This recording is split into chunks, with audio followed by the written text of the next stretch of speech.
From Amateur Radio Newsline Report number 2196, these are the Ham Nation headlines for Wednesday, December 4th, 2019. Our top story this week comes from Washington, D.C. The FCC is exploring ways to reallocate spectrum that could include removing amateurs from 3.4 gigahertz. The FCC is looking to make more of the spectrum available for next-generation wireless networks by removing non-federal allocations, including amateur radio access between 3.3 gigahertz and 3.55 gigahertz.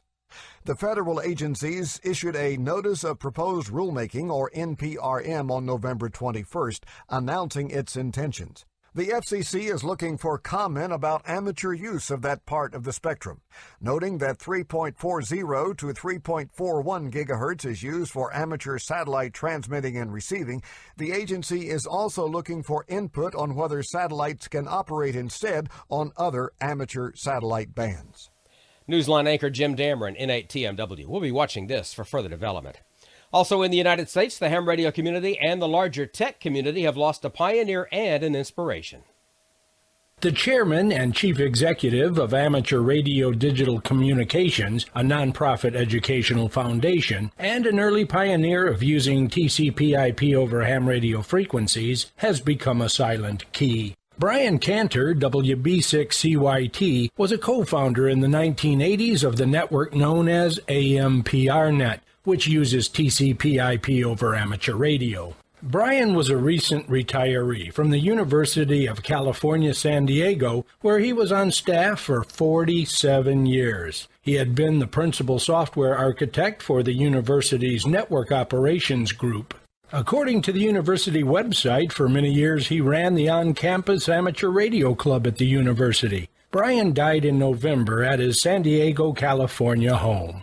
For Amateur Radio Newsline, I'm Dave Parks, WB8ODF.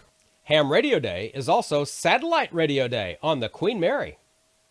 The vastness of space and the depth of the planet's blue waters converge on the 14th of December as satellite communications plays a part in Ham Radio Day aboard the legendary Queen Mary. The on-air event will include satellite operations from the sports deck of the ocean liner, which is at the Port of Long Beach in California. Hams in the area who wish to visit the ship can take part as guest operators. Bring a copy of your amateur radio license and get on board for free that day. The Queen Mary is at the Port of Long Beach in California, which is grid Delta Mike 03 Victor Sierra. The event is hosted by the Associated Radio Amateurs of Long Beach. The day's activities will also include displays of the ship's vintage maritime radio equipment and demonstrations of satellite ham radio that will include contacts made using satellites in orbit.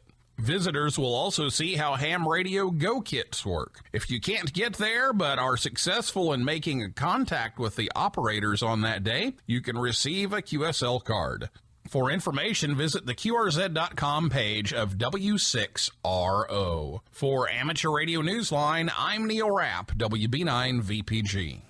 And that's all from the Amateur Radio Newsline, your independent source for amateur radio news for 4 decades and counting at arnewsline.org. With Jim Dameron, N8TMW, Kent Peterson, KC0DGY, Neil Rapp, WB9VPG, Karen Eve Murray, KD2GUT at the news desk in New York, and our news team across the globe. I'm Don Wellbanks, AE5DW73. We'll see you next time here on Ham Nation.